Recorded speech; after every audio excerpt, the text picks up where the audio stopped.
The red sand of Kepler 442b stretched endlessly in every direction, broken only by jagged obsidian formations that jutted from the ground like broken teeth.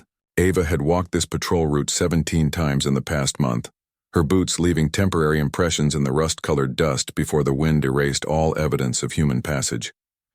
Today would be different. The fever had started 3 hours into her shift. At first, she dismissed it as the planet's twin suns bearing down harder than usual, but her HUD's biometric readings told a different story. Her core temperature climbed steadily, and the tremors in her hands grew impossible to ignore. The xeno-infection from last week's skirmish, the one the medics assured her was fully treated, had apparently had other plans. Ava keyed her comm. Outpost 7, this is Ranger 4. I'm experiencing medical difficulties. Requesting immediate evac. Her voice sounded distant to her own ears. Static crackled back. The solar flare. She'd forgotten about the communications blackout. It would last another 6 hours. Her vision blurred at the edges, and she stumbled, catching herself against a rock formation. The weight of her gear, 43 kilograms of armor, weapons, survival equipment, and classified research data, suddenly felt like it would crush her into the alien soil.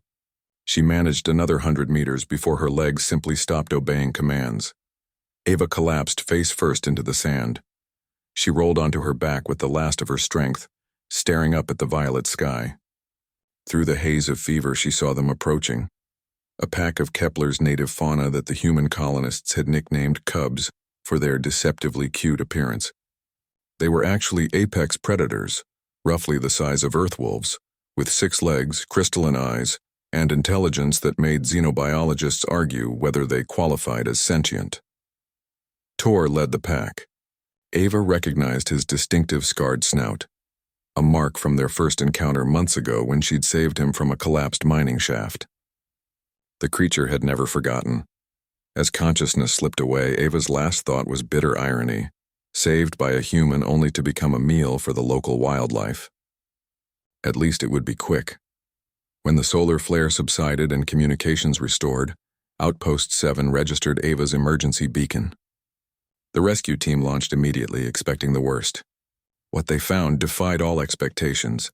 Ava lay unconscious but alive in the shelter of a rock overhang, her body carefully positioned out of direct sunlight. That alone was extraordinary. What surrounded her was impossible. Her gear, every single piece, had been meticulously arranged in a perfect circle around her prone form. The rifle, ammunition pouches, water canteens, first aid kit, tactical vest, helmet, boots, even the small data drive containing 3 months of planetary survey information, all of it retrieved and placed with deliberate precision. More astonishing were the cubs themselves. Tor and his pack sat in a protective perimeter around Ava, their crystalline eyes fixed on the approaching humans with an intensity that made the rescue team slow their approach. Hold position, Commander Chen ordered, studying the scene through binoculars. Those things are guarding her? Tor stood as the humans drew closer, positioning himself between his pack and the newcomers, but there was no aggression in his posture, only watchfulness. When the medics approached with a stretcher, the pack leader made a low, rumbling sound that seemed almost like communication. Then, deliberately, he stepped aside. The medical team worked quickly, stabilizing Ava's failing systems and loading her onto the hover stretcher. As they began their extraction, one of the junior rangers noticed something that made her stop cold. "Commander, you need to see this." She pointed to the sand around where Ava had fallen. The story written in the disturbed earth was clear to anyone trained in tracking. Drag marks showed where the cubs had moved Ava's unconscious body to shelter. Dozens of small paw prints traced back and forth across a 100-meter radius. The cubs had systematically searched the entire area, finding each piece of equipment that had scattered when Ava collapsed.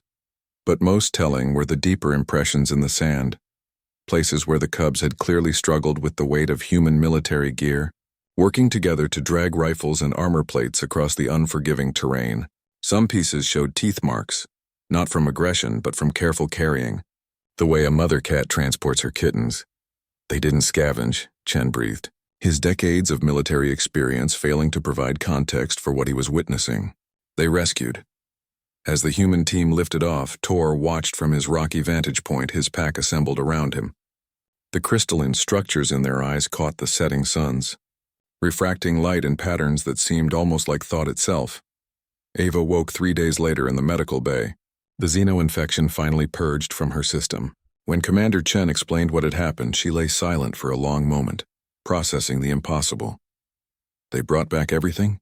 she finally asked. "Everything, including this." Chen placed the data drive on her bedside table. 3 months of irreplaceable research. The Cubs carried it half a kilometer back to you. Ava picked up the small device, turning it over in her hands. Standard protocol demanded they treat the native fauna as dangerous wildlife.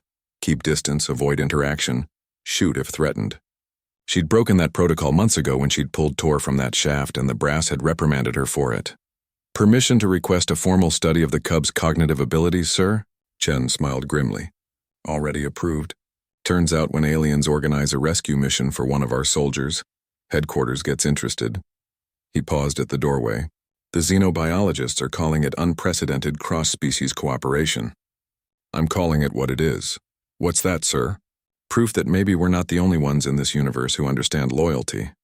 Through the window, Ava could see the red sands of Kepler 442b stretching toward the horizon. Somewhere out there, Tor and his pack were hunting, surviving, living their lives under alien stars. But they'd taken time to save hers, to preserve not just her life but her mission, returning every piece of gear with a care that spoke of understanding far deeper than instinct. Humanity had come to the stars expecting to be alone or to be superior. The Cubs had taught them a third option, that perhaps heroism, loyalty, and the urge to protect the fallen weren't uniquely human traits at all. They were universal.